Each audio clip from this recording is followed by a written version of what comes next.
At the end of your diet, there's usually two outcomes that happen. Either you'll stay on your dieting calories and think that you have to stay on them forever, otherwise you'll gain weight, or you will go back to what you normally ate and actually gain all the weight back. There is a middle ground though, and that is what I want to explain in this video.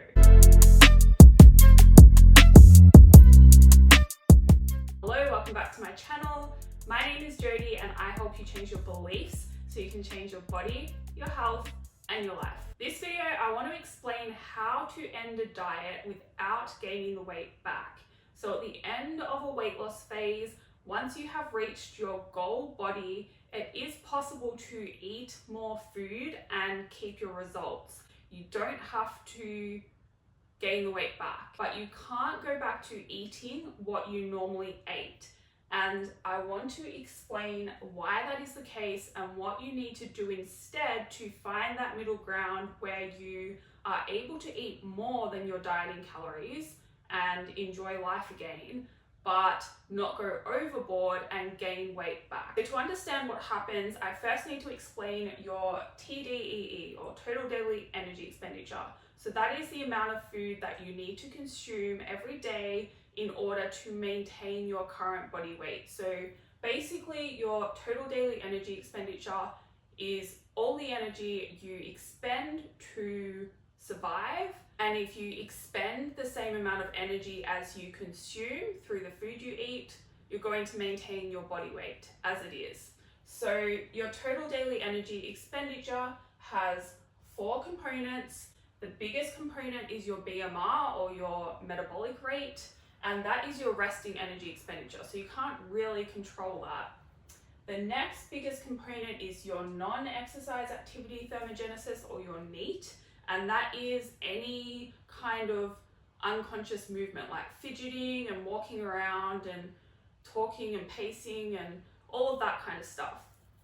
The next component is the thermic effect of food. So that is the energy required to chew and digest and absorb the food that you consume. And the last component, which actually is the smallest component of your total daily energy expenditure, that is your exercise activity thermogenesis. So any conscious exercise that you do. Now what happens, just say the start of your diet, your total daily energy expenditure is 2,000 calories. And so in order to achieve the calorie deficit, you're going to have to eat less than that. So say you set up your diet you start your diet on 1,500 calories as your starting deficit point, and you lose some weight and then you'll plateau. And then at the end of the diet, the calories that you end up reaching are 1,300 calories, because you have to reduce them further to keep making progress to reach your goal body weight. So once you reach your goal body, what you determine is that your dieting calories are 1,300 calories. Now, what happens when you lose weight and throughout that dieting process, all these components actually change. So your total daily energy expenditure at the end of your diet is actually very different to what it was at the start. So if you finish your diet on 1,300 calories and you jump back up to 2,000 calories thinking, oh, my old maintenance calories were 2,000, I can just go back to eating that.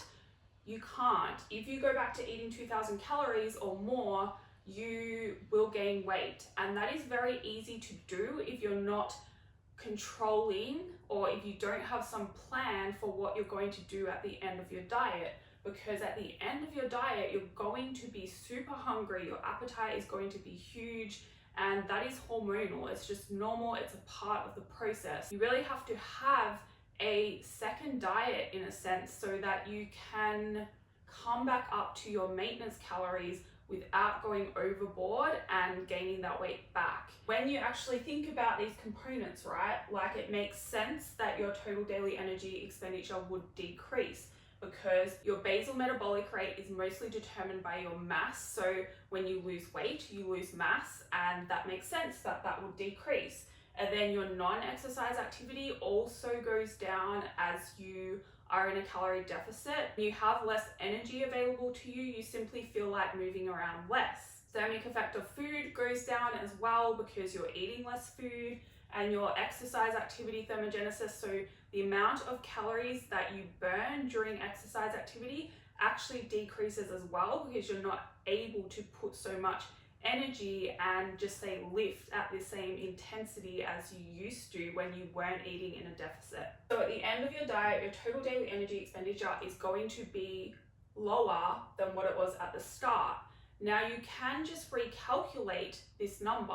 However, there is an adaptive component to all of this as well, meaning that your metabolism, as you lose weight, it also becomes more efficient. So you actually don't need as much food to maintain your weight.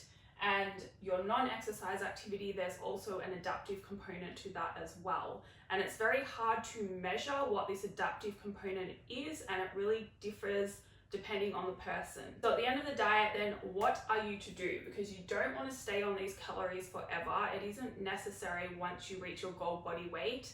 And you also can't go back to your original calories. You probably don't know what this number is going to be exactly, even if you recalculate it. And I guess that is the first option. If you don't mind gaining a little bit of body fat back, then you can just recalculate this number and jump straight back to that. But another option that I really like to use is called a reverse diet. And this is where you estimate what this is going to be, but you slowly build up to it week by week. So I would just say your end calories were 1300 and you estimate your new total daily energy expenditure based on your new body weight and your new body fat percentage and activity level to be just, let's say, 1900 calories, right? And, or maybe even less, like just say it's 1800 calories. And so what you want to do then is you want to start building up your calories slowly week by week, making sure that your body weight is staying stable every week that you increase your calories by a little bit. You want to do that until you reach that 1800 calorie number. That is a very basic example. Those numbers are not going to be accurate. It's just what I could think of right now. So basically you will start on 1300 calories and then you will add 100 calories every week until you reach 1800 calories. Now in some cases what I'd actually do is, these aren't very good numbers that I've used, sorry, but I would actually start the reverse diet about 200 or 300 calories above what you finish your dieting phase on. But it really depends on the person, your relationship with food, how long you've been dieting, how scared you are to gain body fat back, how comfortable you are with eating more, how hungry you are. So many factors go into deciding what is the right number for you. If you would like more information on this, I do have a detailed article about how to set up a reverse diet on my website, which I'm going to put in the description box. Make sure at the end of your diet, you don't stay on these dieting calories forever. Have a plan for afterwards. And I hope this video helps you see why it is so essential to have that plan in place for when you finish your diet, because you don't want to gain the weight back, but you shouldn't be dieting forever either. That is all for this video. I hope it makes sense.